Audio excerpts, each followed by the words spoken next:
so let's start this off. Who are you? I started off as a scientist. I wanted to solve the riddles of nature, and so I studied physics and stuff. Later on, I became more interested in actually making use of the science. I mean, technology and really watch its benefit with customers and things like that. So what was the company you started? I started a company called Proximian, and we were doing monitoring systems for DWDMs, networks. Fiber optics. It was within fiber optics. It was very, very high tech, extremely high tech, I would say. I mean, it's rocket science is actually nothing compared to what we did. So it was extremely exciting from a technical point of view, and I started this company together with my 3 founders, and we did this in '98. So we came actually into this telecom bubble, and it was actually very easy to raise capital, and we went from 3 people to 60 people in 18 months. It's almost impossible to grow that fast, actually, but we did, and I was spending half of my time in the United States looking for VCs, and I found American, Canadian, German VCs, and that invested. So, and then 2003, the bubble burst, and well, it actually bursted before that, but. It's an interesting journey, and you also had to learn a lot about sales and marketing, I presume. Absolutely. Raising capital. Definitely. I mean, one of the sort of main thing I learned. I was very technology driven. I was truly believing that the guy who has the best technology wins. Okay. I know that that's not a fact. I mean, I've tried that myself.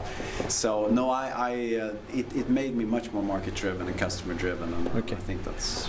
And now you're at Sting. So what's your role at Sting, and what does Sting do? I'm one of the business coaches. We're 6 business coaches. We all have similar background. We started companies. We've been CEO of companies, etc.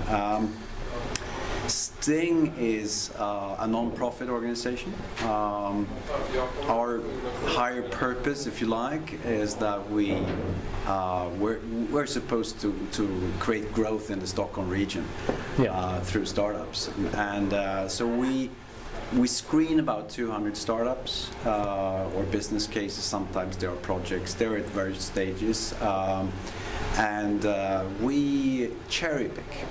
We pick the 15, 20 best of those, and then we coach them, help them, guide them with whatever they need in order to become successful. So. That's an interesting position. I mean, during the years you worked here for quite some years now. So what do you see any trends in the startups that are approaching you and that you're having in your incubator? Yeah, definitely. I would say that let's say 5-6 years ago, it was still the lion part was technology-based innovations, and now most of them come flowing in are actually business model innovations. So people are getting more business oriented. They are understanding sort of what building companies and starting companies is about. So that's one big change. Do you see that even if they come from a technology background, that they have acquired this insight that it's more and more market driven, or how do you see that, or are you seeing a different set of people approaching you? Yeah, definitely. I mean, most of our inflow ideas, I would say 1/3 comes from academia, and 2/3 is from various parts of businesses, and but it was mainly engineers, coming up with a solution of some technical problem before, and now we see a lot of people coming from business backgrounds that are approaching us. So that's okay, and that's good news. I like that. I mean, you need all kinds of skill sets, and Sting is very much about creating a mixture of people and an environment where different competences and experiences meet. So we need people from everywhere. Do you see any other trends over the years? Yeah, I mean, I think when I started a couple of years ago, I mean, it's actually 6 years ago now, time flies, right? I think the skills, the entrepreneurial skills weren't, I mean, they were poor, I would say. The things we were sort of giving the startups were fairly simple things, like you need to be customer driven instead of technology driven, things like that. But today people come and they many bring with them a lot of entrepreneurial skills. So sort of the knowledge level is increasing, and I think that's a very good sign. The level is up on both sides, so it's both in your coaching and from the entrepreneurs approaching you. Absolutely. I mean, I have to be on top of the game all the time. I have to learn. And my learning curve is steeper now than it was 5 years ago. Do you think that it's a better dialogue today? I mean, if you have a method like Lean Startup or Business Model Canvas, do you think that's a better dialogue today between the VCs and the coaches and the entrepreneurs? Yeah, I think we're doing virtually the same, but the fact that, I mean, one of the good things with Lean Startup and NABC and terms like minimum viable product, etc., those things are actually you create a common language, a common terminology, and so when I talk about these things with the companies I coach, they understand, and so that's, yeah, it's definitely a good thing, and of course when it comes to Lean Startup, for example, I mean, I actually read Eric Ries's book fairly recently, and I was kind of laughing the whole way home from the bookstore because you recognize everything. Yeah, all the mistakes you've done. Yeah, you've done all those mistakes, and what he talks about is something that is really. He's stating the obvious, but he does it so well, and that's really why I love that book, right? And another one thing that, and here we have a difference, something that is getting better in Stockholm, but I still think that failure isn't quite okay. We don't embrace failure, and I think, and that's the reason why, you know, viewing the startup as an experiment and a hypothesis that you're supposed to validate and things like that, it's a little bit sort of against the Swedish ways of looking at things, right? But that is changing, and people are getting more open, and the fact that I have been through one bankruptcy, for example, I mean, I was careful saying that 5 years ago. Yeah. Now I'm almost bragging about it. No, I shouldn't say that. If you compare ecosystems, for example, if you compare with Silicon Valley, I mean, if you've done 3 startups and you have done a bankruptcy, I mean, a VC will say, okay, he or she has the experience. It hurt, and it was a good experience because it hurt. You probably have learned a lot. So bankruptcy could be actually a good thing. Yeah, it could be a good thing. Of course, what you would like is that the companies actually pivot before they get into that state, because I mean, so people are losing money in bankruptcies, and that's never a good thing. But I think that it's okay to fail, but of course you need to fail fast and you need to fail precise. You need to control. If you learn from the failure, it's okay to fail. Otherwise, it isn't, I think. And that's one of the very good things with the Lean Startup approach is that you actually understand. You do very precise experiments and you validate with precision, and that is something that we need to learn, and that we're working hard to do. Right. perhaps more of a Scandinavian startup ecosystem, and you're looking at Silicon Valley. You're comparing yourself to Silicon Valley, Berlin, and London, for example. So is there a Scandinavian or Stockholm way of doing startups? Is there another reality? Yeah, I think the commonalities are probably there are more commonalities than there are differences. But yes, there are things that we do differently. I think the availability of money in early stages from business angels and VCs is less, and we have good systems with soft money. I mean, what I mean is government grants and loans and stuff like that. But it is hard to get funding for this sort of validation phase, and that means that things take a little bit longer. Have to take longer because people are having jobs at the side, etc. So maybe the typical startups we work with, they both require longer time, but they also need more time to actually develop. So I think that's one difference.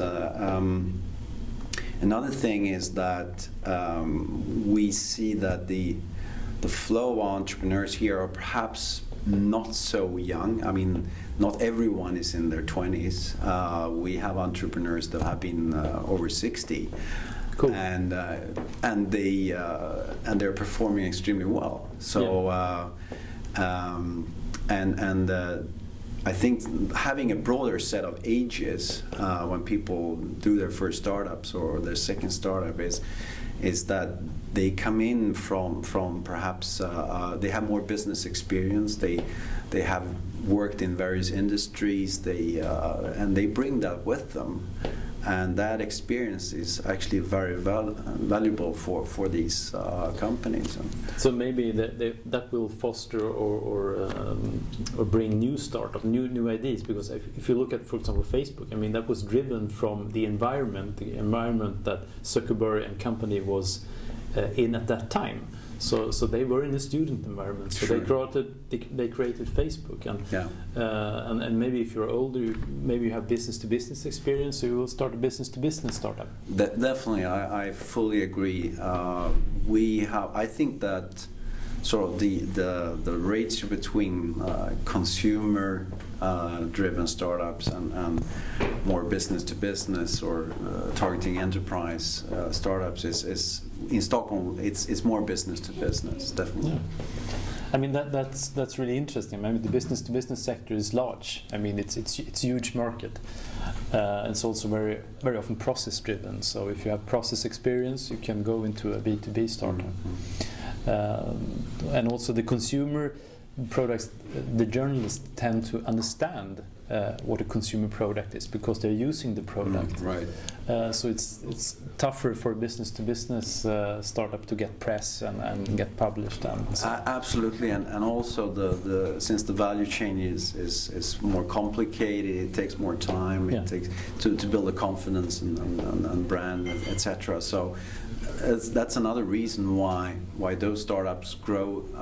At least initially they grow slower. But perhaps the potential is even larger in the end. So I mean, if you look at Chatter, for example, that was acquired by Salesforce. I mean, it wasn't. I mean, it's a Swedish startup, but it wasn't covered at all, nearly in the press. I haven't even heard about it before the acquisition, actually. So it was kind of. It's fantastic. Yeah. I mean, And there are actually quite a lot of examples like that. I mean, so what from Sting's point of view, I think we have a large flow, and the trend is that the flow is increasing, the quality is increasing, the teams are better. There are a lot of positive trends in the Stockholm area, I would say. If you look at early funding, seed funding, do you see a trend that younger entrepreneurs who have done an exit are now entering the market with new fresh money and they want to put it in new startups? Yes, very much so. We talk about super angels, Niklas Lohmann, David Axmark, guys like that done fabulous exits are coming back and want to fund startups. It's extremely important for us that we have these success stories and they come and feedback, not only money, but of course their experience. Into the ecosystem. Into the ecosystem. So I think that's, and we will never be a new Silicon Valley. I mean, but we have an ecosystem that is getting more and more vibrant, and a lot of exciting things going on here. Another thing that differs Stockholm, I think, from for example Silicon Valley, is that the Swedish domestic market is so small. So all our startups, they are international from the start, from day one. They have to think like that, and I think that although you don't have this domestic market that you can rely on when it comes to growth, it's large enough to do extremely good experiments. I mean, it's as a test market, pilot market. It's a small R&D lab, rather. Yeah, Stockholm, Sweden is an R&D lab for startups. Perfect.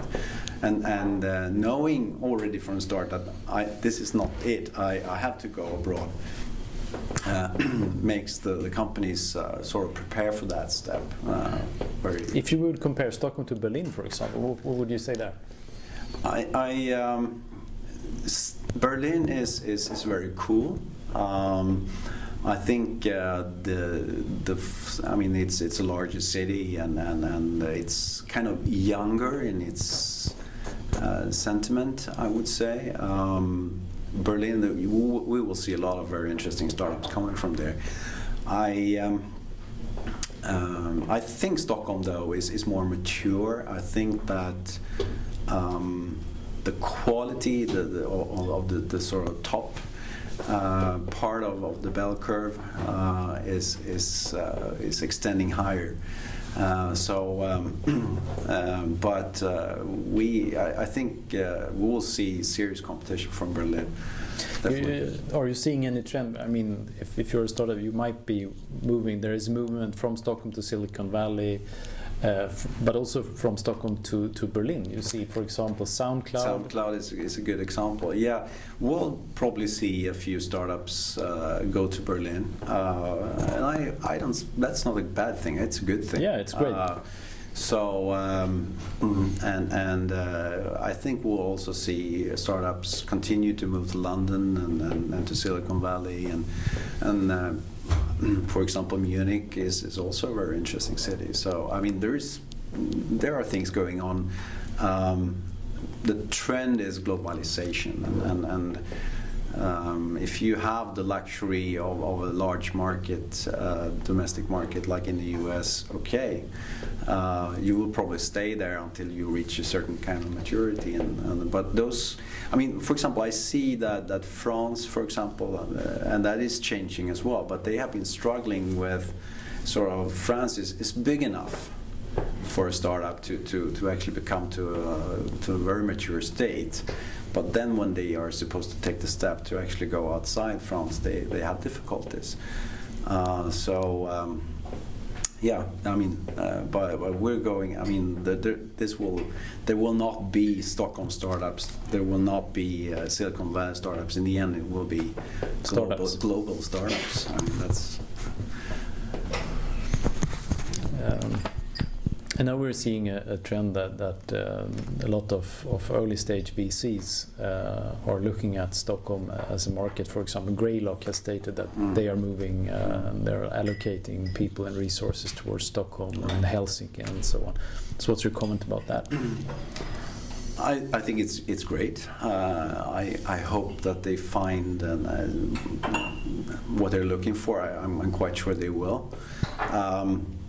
I think it's a result of, I mean, when the boom years were in the early 2000s, I mean, it was like 100 VCs investing in early stage. Now there are more or less 5, right, in the Stockholm area, and still the flow of good startups hasn't decreased; it's increasing. So naturally, that makes people taking a closer look at Stockholm, because the valuations are relatively low compared to the Valley, for example.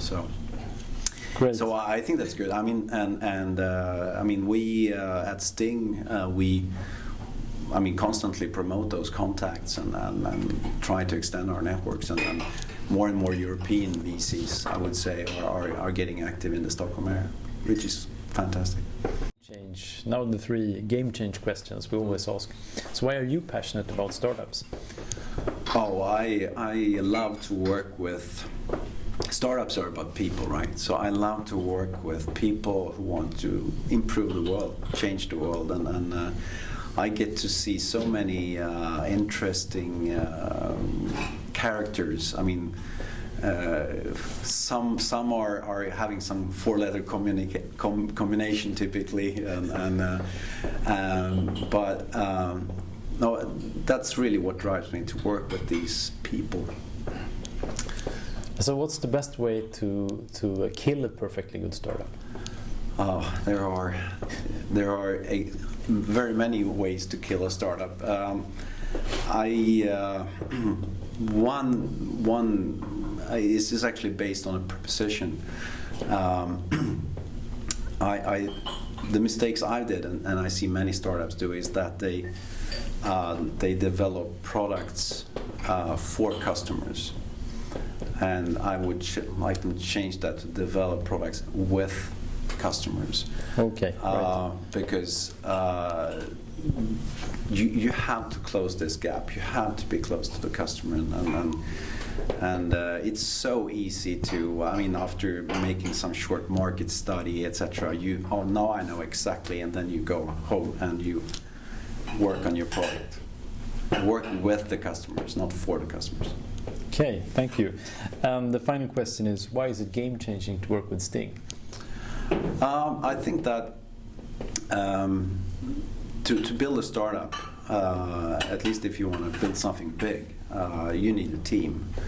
And if you start your company, typically you are 1 or 2 people, and being in Sting, you actually get access to a larger community, a network of startups. You get the coaches, you get access to experience. So what we do really is that we are your team initially.